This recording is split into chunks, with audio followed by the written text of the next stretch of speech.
master. Surely I cannot get in without you. I'll introduce you and then I'm leaving. Why? Cannot stand the sight of a lunatic. Why, hello! What a surprise! Meet Monsieur Millard. He is the headmaster of the asylum, Maison de Sang. This is Monsieur Lamont. He is here to inspect your establishment so he can better understand your system of soothing. And he is your friend? He is. Oh, well, then it would be my pleasure to show you the grounds. Thank you. And now I must take my leave. You can't stay? No, I won't stay in a place that is... You insult us. No, I don't wish to. It's just that... Our system of soothing?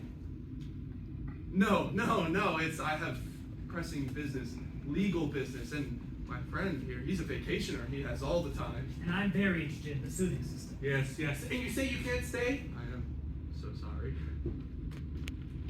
He is afraid. Monsieur, let me show you our hospitality. The lunatics, are they free? No. The system of soothing, we dispensed with that many months ago. Mind you, it was a fine method of treatment with great success.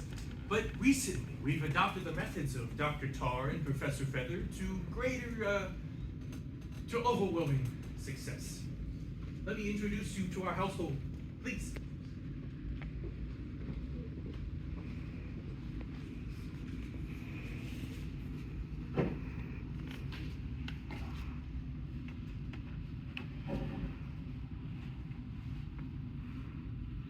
I've heard of the system of soothing when I was in Paris.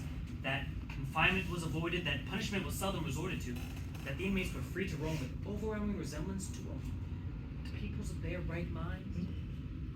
Oh, no. A member of the family, my niece, and a most accomplished woman. 1,000 pardons, sir.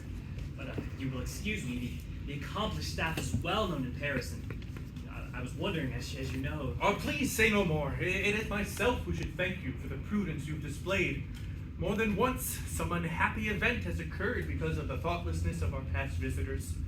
While the former system was in operation, my patients were able to roam to and fro and were suddenly aroused by a frenzy of injudicious persons who came to inspect the house. And now you no longer use it? It's been several weeks since we concluded to renounce it forever. Indeed. Yes, we thought it absolutely necessary to return to the old ways. The advantages of the soothing system were overrated, and the dangers were appalling. I do believe we gave it a fair trial. I apologize, you could not have witnessed it in operation, but I presume you know the details? Well, not altogether. Oh, well, we humored them. We contradicted no fancies that entered their brains. If a man imagined himself a chicken, we fed him a diet of nothing more than corn and gravel. And this was all? Oh, by no means. There were other amusements. There were books, card games, dancing. We treated each individual as if he had some minor disorder, and the word lunacy was never employed. A great point was made to have the lunatics guard the others, and this gave confidence to the madman, and this let us dispense with the keepers. So no punishment? Oh, none. And you never confined the patients? Oh, very rarely, only the raging maniacs. And now you've changed all this? Yes, and decidedly for the better. After dinner, I will take you on a tour so you can witness our new operation. And this operation, it's one of your inventions?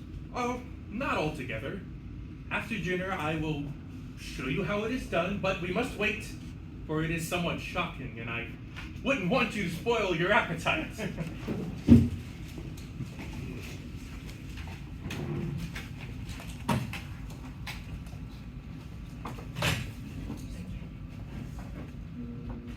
So, we wanted a fellow here that once thought himself to be a teapot.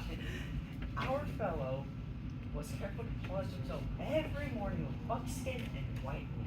Then we had a person who believed himself to be a donkey, which, allegorically speaking, we could say was true. For the longest time, he would eat nothing but thistles, but we cured him by insisting he eat nothing else, and then he was always kicking out his heels. So. Mr. Nisop, please keep your feet to yourself. Indeed, you are nearly as much a donkey as that poor man imagines himself. 1,000 pardons, Mademoiselle Laplace. I will do the honor of taking wine with you. Please, allow me to send you a morsel of this veal. Thank you. Now, sad to say, she doesn't agree with me, but I will take the rest. Pierre, give this man a side piece of the rabbit echoue. The what? The rabbit echoue. No thanks. I'll stick with the head. And then among other oddities, we had a patient who maintained himself with Cordova cheese and went around with a knife, soliciting his friends to slice from his leg.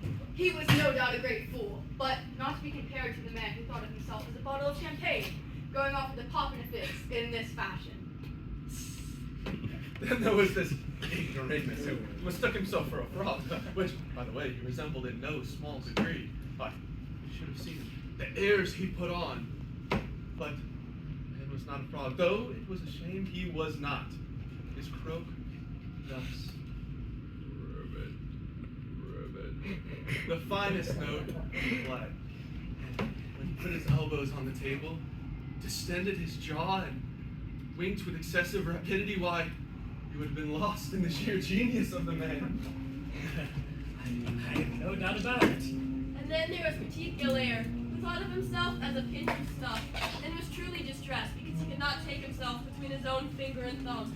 And then there was Jules de Soulier, a singular genius who went mad at the thought of himself being a pumpkin. He persecuted the cook into baking him into a pumpkin pie, which, I assure you, the cook did not do. However, as in my part, I believe pumpkin pie de Soulier would have made a capital eating. You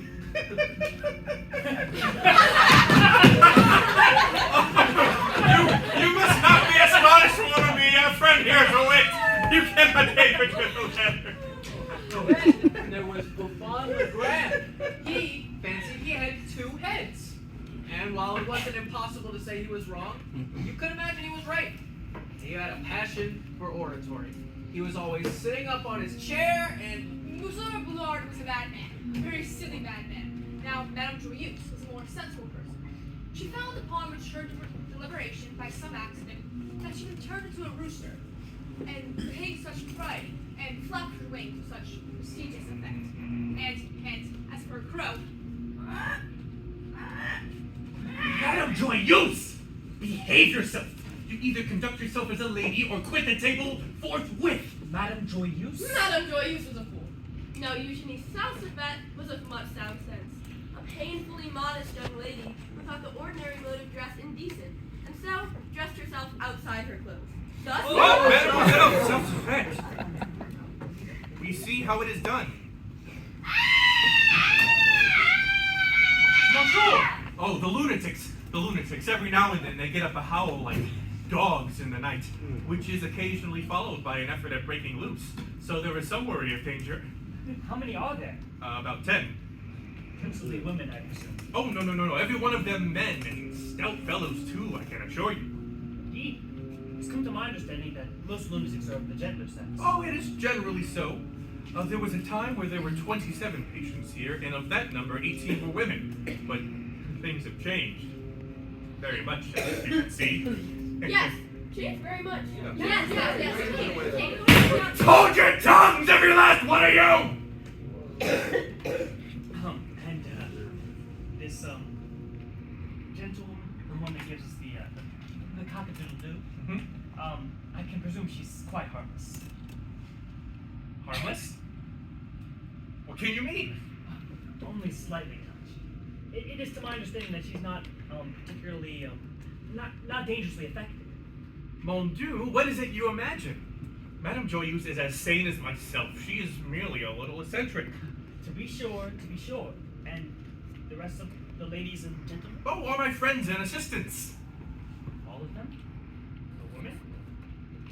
We could not do without the women. They are the best lunatic nurses in the world. To be sure, they behave quite odd, a little queer, don't you think? Odd? Queer? You really think so? Oh, I mean, we're not very prudish, to be sure. We do pretty much as we like, live life, that sort of thing, To be sure.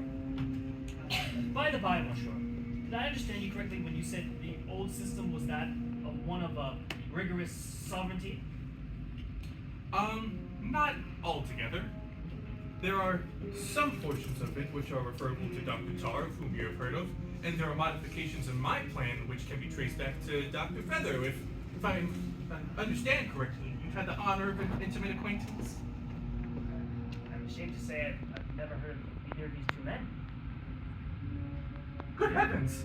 Surely I didn't hear you right. You did not intend to say that. You mean to tell me you've never heard of either the learned Dr. Tarr or the celebrated Professor Fether?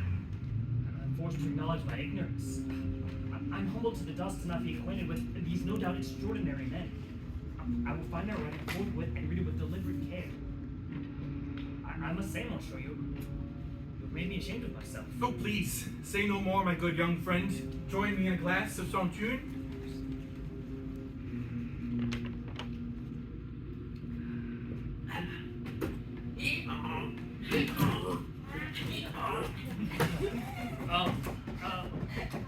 Monsieur, you said something earlier about the dangers in the old soothing system. Yes, sometimes very great danger. How was that? Well, while the former system was in operation and my patients were able to roam free, they pinned the keepers' hands and feet and threw them up in the cells. The lunatics then attended to the keepers as if they were in charge of the place. That's so. I've never heard something so absurd in my life. Yes, it's all very true. It all came to pass by means of a stupid young man, a gentleman, a lunatic really, who took it into his own head that he had invented a better system of government. He wished to give this new system of government a try and thus got the rest of the lunatics to join him in a rebellion to overthrow the reigning powers. And he succeeded. No doubt about it. And the keepers were shut up in their cells in, I'm sorry to say, a very cavalier manner. But then a counter-revolution was soon implemented. The neighborhood, people visiting the establishment, they would have been given the alarm.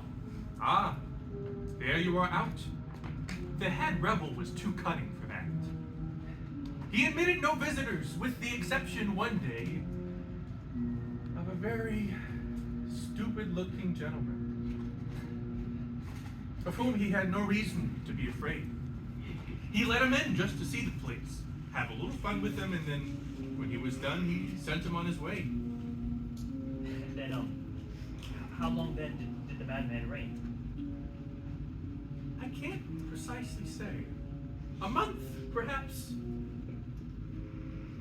It is my honest opinion, though, that a madman is not as a fool as I've observed. I believe the system was better than it succeeded. Yes, indeed, it was a very capital system indeed. Simple, neat, no trouble at all. It was... The lunatics! They have escaped!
Of everybody, so that's